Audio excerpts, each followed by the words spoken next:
유대 사회에서 이방인들, 죄인들, 그 사람들은 격리되고 소외된 부류의 사람들이었습니다.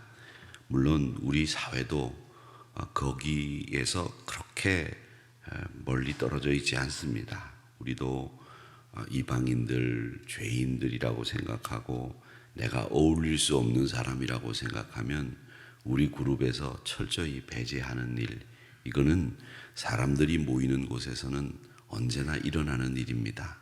나와 머리 색깔이, 피부 색깔이 다르다는 이유, 또 같은 학교를 다니고 같은 반인데도 아이들 가운데에서도 쟤는 우리하고 생각이 달라. 그렇게 해서 왕따라고 하는 일들이 일어납니다. 일본에서 이런 일들을 사회현상으로 제일 먼저 이야기했다고 하죠. 그래서 일본 사람들이 쓰는 용어가 이즈메라는 말을 씁니다. 격리하고 왕따시키고 또 소외시키는 일들을 쉽사리 우리 인간들은 하는 겁니다. 유대 사회는 특별히 그런 일들이 심했습니다. 이 심한 가운데 그 심한 사람들, 부류들이 누구였느냐면 죄인들, 세리들, 창기들, 이런 사람들이었습니다. 또 하나님의 저주를 받았다고 생각하는 병든 자들, 이런 사람들은 철저히 공동체 속에 들어오지 못하고 분리시키고 따로 살게 했던 사람들입니다. 그 가운데 이 세리라고 하는 사람들은 특별한 사람들이었는데, 이 세리는 로마 정부에 아첨도 해야 되고 비위도 맞춰야 되고 또 돈도 바쳐야 되고 자기 배도 채워야 되는 아주 이상한 직업의 사람들이 이 세리라는 직업의 사람들이었습니다. 그 세리라고 하는 직업을 가지고 있었던 사람이 제자 중에 많이 있었는데, 그 중에 한 사람이 바로 마태라는 사람입니다. 마태복음을 쓴 사람이기도 하지요.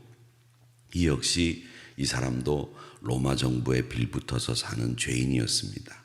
그러니 이 마태도 사람들로부터 배제당하고 소외당하고 사람들로부터 무시당하는 일을 은연중에 당했던 것으로 보입니다.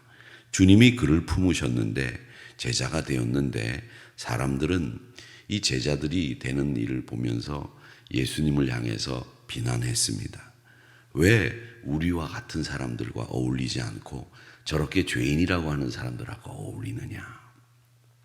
구별하고 소외시켜야 되는 사람들을 왜 우리 공동체 안에 포함시키느냐? 안 된다. 그런데 우리 주님은 그 죄인들을 도리어 품으시고 안으시고 이해하시고 친구 삼으시고, 그리고 그들을 범죄하지 않는 길, 그리고 하나님 나라 가는 바른 길로 안대하신다는 겁니다.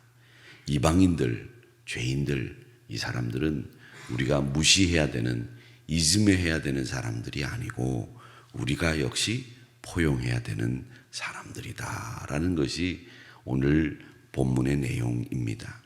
그들 역시 우리가 포용해야 되는 사람, 우리 주변에 있는 사람들, 예배를 통해서 그 사람들을 낯선 이방의 길에 머물게 하는 것이 아니라 그 사람들도 하나님의 길, 제자 삼는 길, 그 길로 우리와 함께 같이 가야 되는 사람들이다 라고 하는 것을 말씀하고 있습니다. 사람들은요 참 이상합니다. 자기하고 조금만 달라도 같이 가기 싫어합니다. 그것이 우리 인간의 모습인데, 우리 주님은 나랑 달라도 그 사람이 역시 하나님의 백성이고 하나님의 제자가 될 수 있는 사람이라고 하는 가능성을 보고 우리와 함께 가자, 같이 먹자, 이렇게 얘기하시는 분이 우리 예수님이십니다. 그 예수님의 정신을 우리가 오늘 교훈받아야 되겠는데, 우리가 주의 깊게 살펴보아야 될 것은 무엇이냐면 9절 말씀에 보면 마태라 하는 사람이 세관에 앉아있는 것을 보시고라는 단어가 나옵니다. 이 보시고라고 하는 단어는 자세히 그의 행동을 유심히 보는 것을 얘기합니다. 그냥 지나가다가 한번 보여서 보는 것이 아니고요, 유심히 그의 일거수일투족을 깐깐하게 본다, 이런 뜻을 가지고 있는 말입니다. 이 말은 하나님과 우리 주님은 우리의 앉고 일어섬, 들어가고 나가는 것을 잘 보시고 계신다는 겁니다. 우리가 어떤 자리에 앉아야 되는지도 알고 계시고요.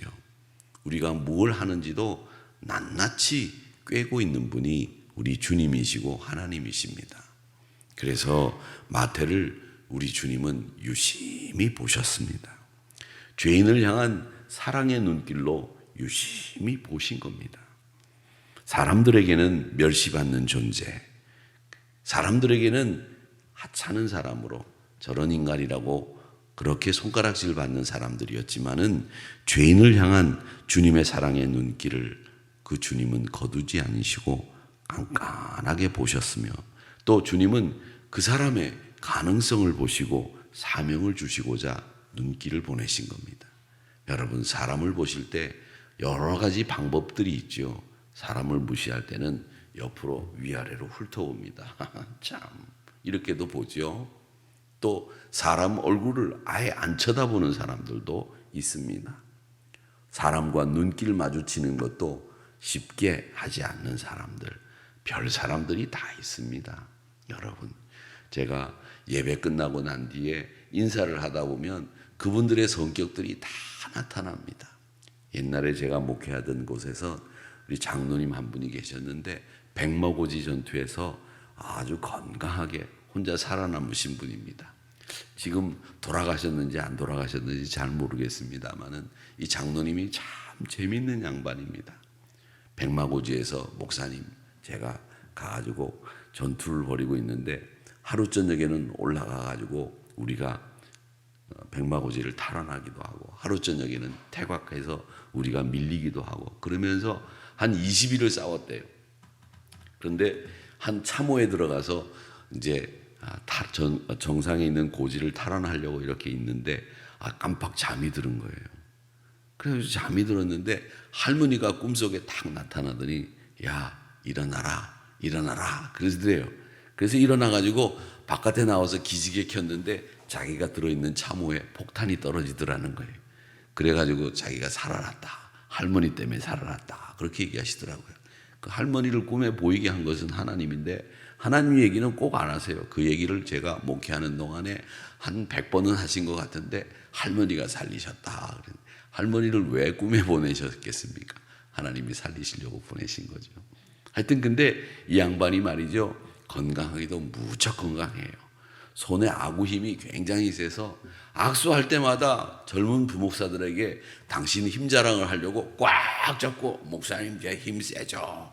한 주도 안 빼놓고 그렇게 인사를 하시는 양반이에요. 참 재밌고 털털하고 성격 좋고 그런 분이셨습니다. 여러분, 그런 분은요 이렇게 악수할 때도 보면 그 진심이 보입니다. 근데 어떤 분들은 얼굴도 안 쳐다보고 제가 이렇게 쳐다보고 있는데 이렇게 나가시는 분들도 계시고요. 별별 분들이 다 계세요. 그래서 제가 이렇게 보면 인사하는 가운데 이분들이 어떤 분들이구나라는 것을 대충 짐작을 합니다. 그런데 여러분, 우리 주님은 그렇게 보지 않습니다. 우리를 처음부터 끝까지 깐깐하게 하나도 빼놓지 않고 우리를 다 보신다는 겁니다.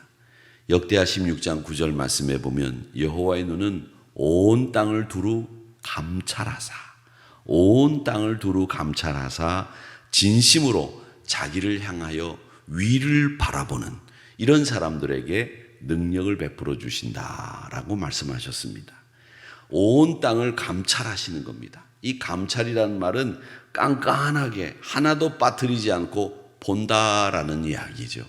그렇게 보시면서 위를 향해서 하나님을 바라보는 사람, 이런 사람들에게 능력을 베풀어 주신다. 이렇게 말씀을 하시고 있습니다. 그리고 출애굽기 3장에도 보면 우리 하나님은 고통을 당하는 이스라엘 사람들, 애굽에 가 있는 그 이스라엘 사람들을 보셨습니다. 그 고통을 아셨습니다. 이렇게 우리 주님과 하나님은 우리를 보시는 분, 우리의 모든 일거수일투족을 하나도 빼놓지 않고 보시는 분이다. 그러니까 우리는 누가 아무도 보지 않는 게 아니라 나를 누군가 보고 계시는데 우리 주님이 보고 계시다라는 것을 아시고, 여러분 어렵고 힘든 일 아무도 알아주지 않아도 우리 주님이 지금 알고 계십니다. 위로받으시기를 바랍니다. 그리고 또 하나 우리가 이제 적용해야 될 것은 예수님이 이 마태에게 쫓으라 하셨을 때 그는 나를 따르라 하는 그 말씀을 듣고 일어나 따랐습니다. 과감히 예수님 따랐습니다. 근데 이 사람은 세리입니다. 세속적인 삶을 산 사람이고 경제적인 지식을 갖고 있는 사람입니다. 그러니까 돈도 많이 있습니다. 그런데 예수님 쫓았어요. 예수님 쫓는다는 것은 이제 세상적으로는 망하는 길이다라는 것을 알고 있었을지도 모릅니다. 아마 알았을 겁니다. 세리라고 하면 얼마나 계산이 빨랐겠습니까? 그때까지 어쩌면 그 삶에 진저리를 냈을지도 몰라요. 야, 친구들 소용없구나. 내 돈 보고 나를 친구 삼는구나. 야, 이 사람들 진심이 없다. 이런 생각했을 거예요. 그래서 친구들도 이제 하나 둘 정리하고 자기 삶을 어떻게 살아야 되는지 고민하고 있었던 때였을지 모릅니다.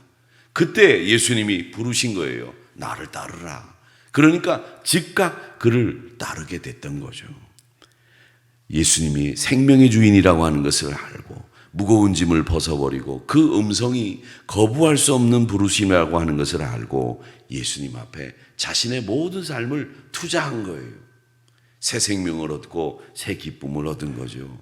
여러분, 거룩한 투자, 우리 주님 앞에 거룩한 투자를 하세요. 그 투자가 우리에게는 하늘나라에서 귀한 상급으로 우리를 갚아주시고 보상하시는 하나님의 상급이 면류관이 있습니다. 예수님께 투자를 하시고 하나님 나라에 투자를 하는 이 거룩한 투자의 주인공들이 여러분들이 되시기를 주님의 이름으로 축복합니다. 또 마지막으로 우리가 적용해 봐야 될 것은 이 예수께서 따르라 하고 난 뒤에 일어나서 따르면서 10절에 보면 예수님과 함께 마태는 뭘 벌입니까? 잔치를 벌였습니다. 집에 앉아서 음식을 먹는 잔치 자리를 마련한 거예요. 세리 마태는 예수님을 위해서 잔치를 베풀면서 어떻게 했느냐? 10절 말씀해 보세요. 많은 세리와 죄인들이 와서 자기 말고도 자기 부류에 있는 사람들을 다 부른 거예요. 이게 바로 잔치였습니다. 예수님을 믿게 된 사람의 시작은 잔치를 베푸는 겁니다. 세리마태는 예수님을 위해서 잔치를 베풀었는데 그 잔치를 베풀면서 자기와 같은 사람, 죄인들을 초청해서 예수님 만나게 했어요. 그들 또한 예수님의 사랑을 알기를 바랬고요. 새로운 삶을 나누려고 한 거예요. 여러분, 순교할 때까지 하나님께 영광을 돌린 세리마태. 이 시대 세리마태가 바로 누구입니까? 바로 우리들입니다. 이것을 아시고 여러분, 이방의 길에서 나와 같이 어려움 당하고 있는 그 사람들도 나와 똑같은 고통 당할 거야. 동병상련의 마음으로 그들을 예수님의 잔치 자리에 초청을 하고 자기가 잔치를 배설하고 예수님과 함께 먹고 즐기면서 하나님 나라에서 우리에게 주시는 상급과 기쁨을 누리었던 이 잔치 베풀었던 세리 마태. 여러분, 오늘 잔치를 베푸는 우리 되기 원합니다. 그리고 우리 삶의 무거운 짐을 다 벗어버리고 주님 따라오라 부르심에 따라가겠습니다. 이렇게 대답하면서 주님 신실하게 따라가시는 저와 여러분이 되시기를 주님의 이름으로 축복합니다. 우리 가운데 많은 이방인들이 있습니다. 여러분, 그분들을 우리 가운데 초청하여 그들과 함께 즐겨 기쁨을 누리는 우리 모두가 되기를 주님의 이름으로 축복합니다.